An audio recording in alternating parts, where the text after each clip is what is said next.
Tomato Pappu ತೋರಿಸ್ತಾ ಇದ್ದೀನಿ ಇವತ್ತು. ಸ್ವಲ್ಪ ಎಣ್ಣೆ, ಸಾಸಿವೆ, ಜೀರಿಗೆ, ಹಿಂಗು, 2 ಒಣಮೆಣಸಿನಕಾಯಿ,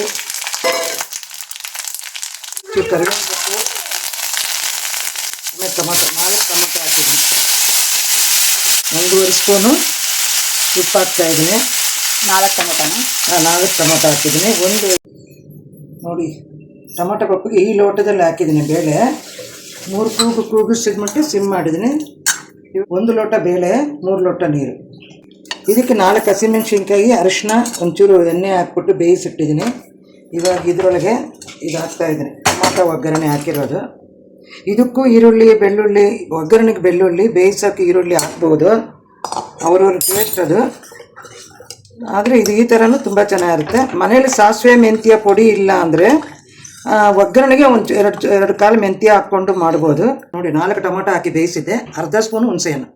ಖಾರ ಬೇಕಾಗಿದ್ದರೆ ಹಾಕ್ಕೊಬೋದು, ಇಲ್ಲ ಅಂದರೆ ಬೇಕಿಲ್ಲ, ಅಷ್ಟೇ ಸಾಕು ಅಂದರೆ ನೋಡಿ ಈ ಸ್ಪೂನಲ್ಲಿ ಚಿಕ್ಕದಾಗಿ ಹಾಕಿದ್ದೀನಿ. ಅದರಲ್ಲೇ ಅರ್ಧ ಸ್ಪೂನು ಮೆಂತ್ಯದ ಪುಡಿ, ಆಮೇಲೆ ಸ್ವಲ್ಪ ಇನ್ನೊಂಚೂರು ಉಪ್ಪು, ಅಷ್ಟೇ. Tomato Pappu ready. ನೋಡಿ ಕೊತ್ತಂಬರಿ ಸೊಪ್ಪು ಹಾಕಿದ್ದೀನಿ, ರೆಡಿ ಆಯಿತು. ಇದು ಅಷ್ಟೇ, ಅರ್ಧ ಗಂಟೆಯಲ್ಲಿ ಬೇಳೆ ಬೆಂದು ಟೊಮೊಟೊ ಬೆಂದು ಎಲ್ಲ ರೆಡಿ ಆಗುತ್ತೆ. ಲಾಸ್ಟಲ್ಲಿ 1 ಸ್ಪೂನ್ ತುಪ್ಪ.